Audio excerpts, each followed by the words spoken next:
Olá, me chamo Gustavo Adelino e seja bem-vindo a mais um vídeo nesse canal. Pois bem, qual que é a diferença de um aluno de um seminário pentecostal para um aluno de um seminário reformado? Eu sou professor de teologia desde 2023 e pude perceber uma discrepância gigantesca no sentido de estudo e também de conhecimento. Não só por meio do próprio seminário, mas também por meio do próprio aluno. Uma visão interessante que a gente tem que ter não é uma briga, uma intriga entre essas duas vertentes dentro da teologia. Apenas uma observação desse ponto para que a gente possa melhorar como teólogo.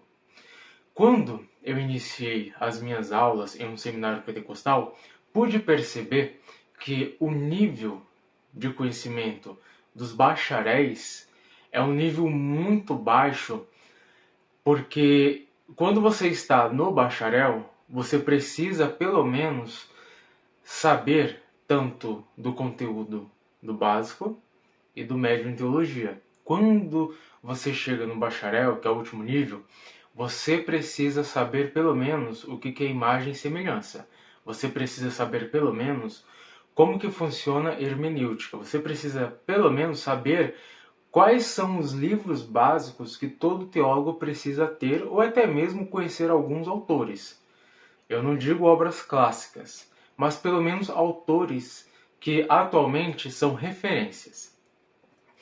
Infelizmente, dentro do meio pentecostal, a gente não tem alunos que realmente buscam o conhecimento necessário para se tornarem bons teólogos. E o que acontece? A gente vê inúmeros debates na internet, principalmente de teólogos pentecostais que desejam debater com ateus e agnósticos.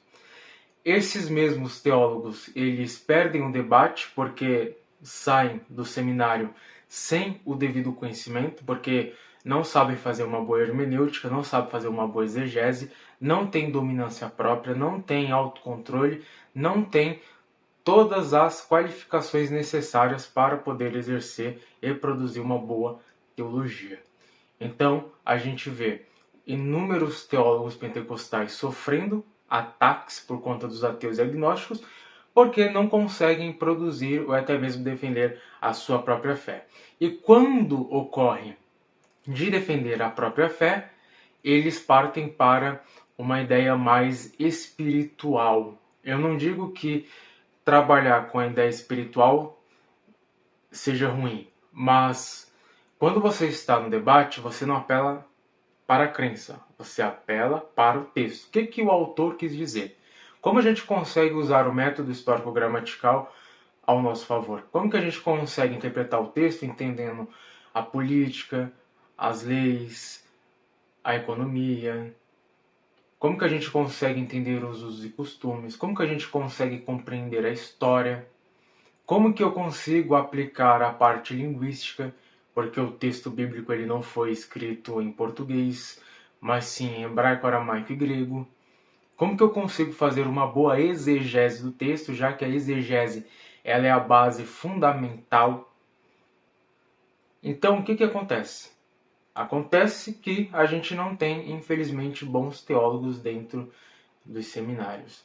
Obviamente, eu estou meio que generalizando, pode ter a exceção da regra, mas pelos seminários que eu dei aula, pelas pessoas que eu conheço, pelas influências que a gente acaba vendo por aí, percebemos que infelizmente a discrepância ela é muito grande, diferentemente de um seminário reformado. Porque quando você pega para dar aula em algum seminário reformado, os alunos são mais dedicados. Os alunos, eles realmente têm interesse em aprender. Os alunos, eles não ficam presos no quesito de crença. Por exemplo, eu dei um curso recentemente sobre homilética e a ideia é trabalhar o quê? É trabalhar a estrutura do sermão. Como que a gente consegue montar a estrutura do sermão usando técnicas que a própria homilética ela acaba nos oferecendo. É simples. Eu ensino a estrutura, falo sobre alguns tipos de sermões: expositivo, temático, doutrinário, apologético, textual, devocional, narrativo, biográfico. Temos inúmeros. Temático, assim vai. Só que alguns alunos estavam tentando colocar uma ideia mística dentro desse estudo. E qual que é o problema? O problema é que você perde a linha do raciocínio, da montagem do sermão, porque estamos trabalhando técnicas. Porque a homilética é a ciência, é a arte de você montar um sermão. Então, quando eu apelo para o Espírito Santo me revelou, mas aconteceu da profecia, mas os dons, mas isso e aquilo, calma, gente. Não estamos trabalhando vertentes dentro da soteriologia, estamos trabalhando o quê? A homilética. Eu estou ensinando vocês a montarem a estrutura de um sermão segundo as técnicas necessárias. E qual que é o apelo? O apelo sempre parte para uma ideia de crença entre o continuismo ou até mesmo um misticismo dentro disso tudo. E como um professor profissional, a gente tem que voltar ao ensinamento da matéria sem ferir a crença ou a vertente teológica do aluno. Porque se a gente parte dessa premissa de mudança de texto, porque o Espírito Santo revelou, não sei o quê, não fica legal. A aula não fica fluida. E a gente perde tempo debatendo sobre isso. Por quê? Porque no contexto da sala de aula, não temos apenas pessoas que acreditam numa ideia continuista dos dons, mas também temos pessoas cessacionistas e pessoas místicas, pessoas que acreditam no misticismo. Mas a ideia não é trabalhar se tem ou não um dom extraordinário sendo ainda atuante na nossa ideia contemporânea, ou se cessou, ou se o misticismo que a pessoa acredita é algo verdadeiro ou não. A ideia não é essa. Não é o ponto. Mas, por conta da falta de conhecimento básico que a pessoa tem, ou de uma ideia equivocada de algum assunto, isso sempre volta à tona. E é muito complicado, porque a gente não consegue trabalhar de forma profissional, séria, a matéria por conta disso. De alguns alunos que infelizmente estão em um nível intelectual baixo dentro de uma grade que requer um pouco mais de conhecimento do que o básico.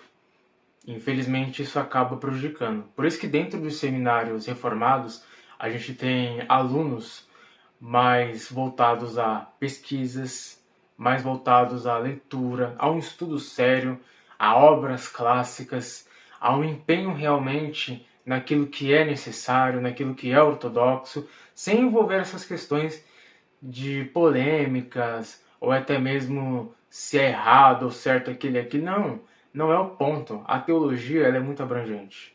A teologia, você não vai conseguir aprendê-la em um ano. São anos e anos de estudo. E eu percebo que essa diferença, ela é gritante. Essa diferença, ela acaba influenciando, querendo ou não, a imagem que a igreja no total tem. Essa diferença, ela também acaba prejudicando quem realmente é um pentecostal que é erudito, que é estudante mesmo, que sabe grego, que sabe hebraico, que sabe fazer uma exegese, que sabe se aprofundar na crítica textual. Essa imagem que esses pentecostais dentro dos seminários colocam acaba prejudicando realmente quem é uma pessoa que estuda afinco as escrituras sagradas. Por isso, se você for um pentecostal, não seja assim. Faça teologia, mas faça teologia sério. Entenda como que funciona todo o desenvolvimento histórico da teologia. Entenda a história da igreja. Entenda a sociologia da religião. Entenda a filosofia da religião. Entenda as ciências da religião. Não fique só na hermenêutica básica. Aprenda hebraico, aprenda aramaico, aprenda grego, aprenda a fazer uma exegese do texto. Não fique só na teologia, não se limite apenas na teologia. Faça um curso superior à parte. Faça história, letras, sociologia, filosofia, biomedicina, qualquer outra ciência, mas faça. E não se limite apenas no estudo básico da teologia. Faça um médio, faça um bacharel, faça um mestrado, se possível um doutorado, se especialize, compre obras, compre livros, se empenhe, porque isso vai fazer uma diferença gigantesca, não só para você, mas também para a imagem da vertente que você é.